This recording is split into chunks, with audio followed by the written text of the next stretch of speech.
বাংলাদেশে একটা মহামারী হয়ে গেছে কি জানেন? সুদের ব্যবসা। ঋণ নিয়ে কি পরিমাণ মানুষ এই মুহূর্তে, আমি যখন ভিডিও করছি এই মুহূর্তে কি পরিমাণ মানুষ আটকা পড়ে গেছেন জালের মধ্যে, তারা নিজেরাও জানেন না। গত পরশুদিন একটা নিউজ পড়ছিলাম সিরাজদি খান মুন্সিগঞ্জের। সেখানে এক নারী সাইমা বেগম, তার দুই বাচ্চা, এক বাচ্চার বয়স 9 বছর, ছেলে, আর মেয়ে হচ্ছে মেয়ের বয়স 9 বছর, ছেলের বয়স 7 বছর। ওদের দুইজনকে প্রথমে বিষ খাইয়ে হত্যা করেছে, তারপর ওই নিজে ফ্যানের সাথে ঝুলে আত্মহত্যা করেছেন। পরে জানা গেল যে প্রতিদিন তার কাছে কিস্তির লোক, কোনো কিস্তি 1 সপ্তাহের মধ্যে দিতে হয়, কোনো কিস্তি 1 মাসে। এই কিস্তির লোকজন এনজিও থেকে, কিস্তির লোকজন গ্রামের ব্যক্তি থেকে, কিস্তির লোকজন হচ্ছে সমিতি থেকে, এই ধরনের লোকজন এমনভাবে জীবনটাকে অতিষ্ঠ করে দিচ্ছে যে তার জীবনে আর কোনো স্বপ্ন নেই। আত্মহত্যা করে কেন মানুষ জানেন তো?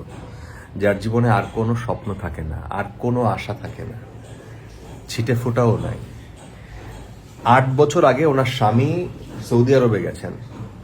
সৌদি আরবে যাবার পর যে লোন টোন করে গেছেন, সেই লোন শোধ করতে প্রতি মাসে তার অ্যাভারেজ কত যেন দেখলাম যে 55,000 টাকা তার কিস্তি আসে। তার স্বামী পাঠাইতে পারে 30 থেকে 35,000। সে কি খাবে, কি কিস্তি দিবে? এই ঘটনাটা বাংলাদেশের, এবং ওই রিপোর্টটা দেখলাম আজকে, আবার আমি একটু আগে পড়ছিলাম, প্রথম আলো ওইটা নিয়ে লিখছে। তো প্রথম আলোর রিপোর্টার ওই গ্রামের আবার খোঁজ খবর নিয়েছেন, দেখেছেন গ্রামের 70% স্পেশালি মহিলারা, এবং মানে মহিলাদের উদ্যোগী বেশি এখানে বলছে, তারা হচ্ছে এই লোন নিয়ে তারা বিভিন্ন রকমের ক্ষুদ্র ব্যবসার চেষ্টা করেন, এবং অলমোস্ট সবারই লোন নেওয়ার উদ্দেশ্য আর এক লোনকে রিকভার করা। মানে আর একজনের কিস্তি দিতে পারতেছে না, আর একটা লোন আগে নিচ্ছে, সেই লোনের কিস্তি দিতে পারছে না, সেই কিস্তি দেওয়ার জন্য আরেকজনের কাছ থেকে লোন নিল।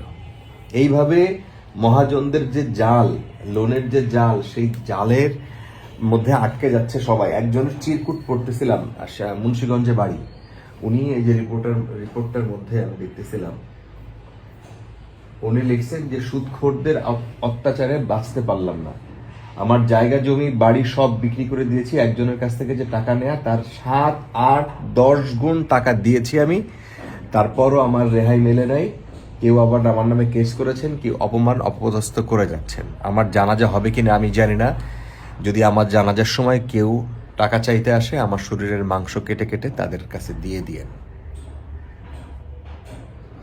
এটা হচ্ছে একটা চিরকুট, মারা যাওয়ার আগে এক ব্যক্তি লিখে গেছেন। আমি আর একটা রিপোর্ট পড়ছিলাম, যেটা হচ্ছে আপনার সমকাল করেছিল আরো 2 মাস আগে।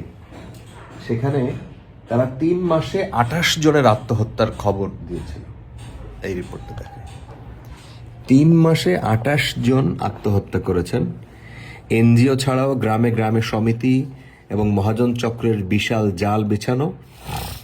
বড় বড়, ওই রিপোর্টে বলা হচ্ছে যে বড় বড় ঋণ খেলাপিদের বিরুদ্ধে ব্যবস্থা নেওয়া হচ্ছে না, অথচ সামান্য টাকার জন্য দরিদ্র মানুষ আত্মহত্যা করছেন।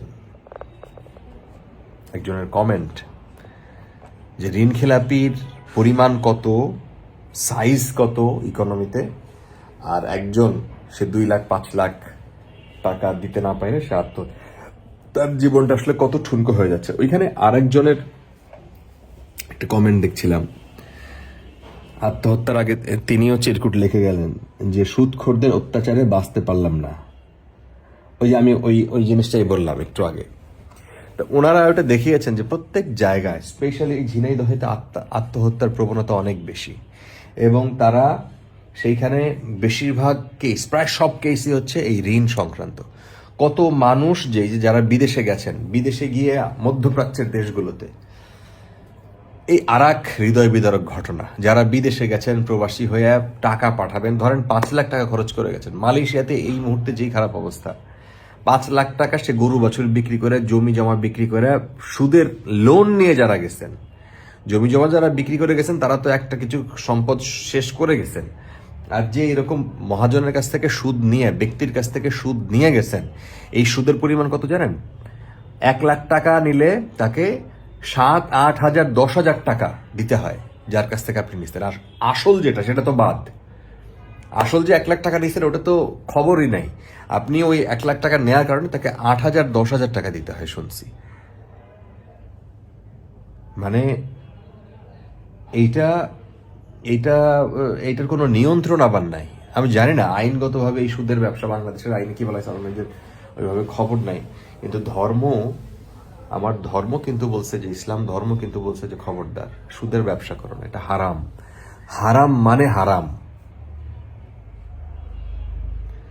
এই ব্যবসা করতে গিয়ে ইনফ্যাক্ট এই যে যারা, আমি আমার গ্রামের যে একজনকে চিনতাম সুদের ব্যবসা করে শেষ জীবনে এসে তার এমন অবস্থা হয়েছে, তার ছেলে মেয়ে ওই সুদের ব্যবসা করে যে শেষ আখেরে লাভ হয় তা না, কিন্তু এই যে যারা ইয়াং গ্রুপ এদের কি হয় যে সে কোনো কাজ করবে না, ফেসবুকে থাকবে, ইউটিউবে ভিডিও দেখবে, কোনো কাজ করবে না। সে এই ধরেন বাপের কাছ থেকে 5 লাখ টাকা নিবে, এই সুদে লাগাই দিবে। 5 লাখ টাকা যদি 8,000 টাকা করেও হয়, 5 40,000 টাকা তার গ্রামে বসে কাজ কি?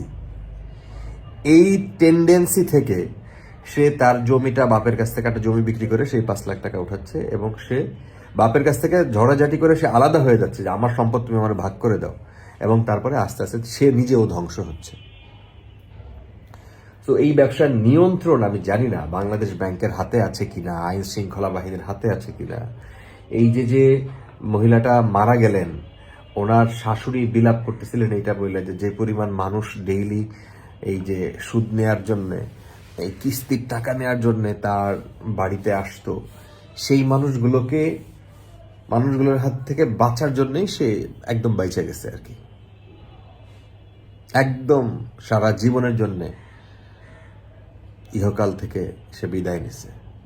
তো এই ঘটনা, এই যে 28 জন মানুষ 3 মাসে যদি আত্মহত্যা করে থাকে, এই সংখ্যা এখন যে অবস্থা, মুদ্রাস্ফীতির যে অবস্থা, আমরা ঢাকায় বসেই যদি আমি 10 টাকা ইনকাম করি, 8 টাকা আগে খরচ হইতো, 2 টাকা সেভ করতে পারতাম। এখন 10 টাকা ইনকাম করলে আমার 12 টাকা খরচ।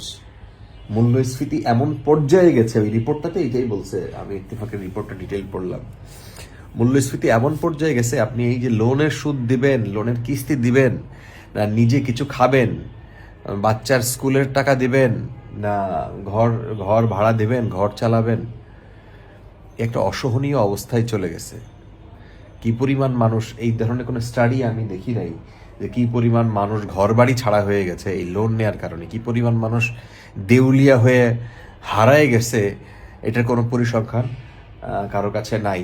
আমার মনে হয় এটা গবেষণা করা উচিত। আর যারা লোন নেবেন, অ্যাটলিস্ট 1 বেলা 2 বেলা না খায় থাকলেও এই লোনের জালের মধ্যে যায় না, জীবনটা ধ্বংস হয়ে যাবে।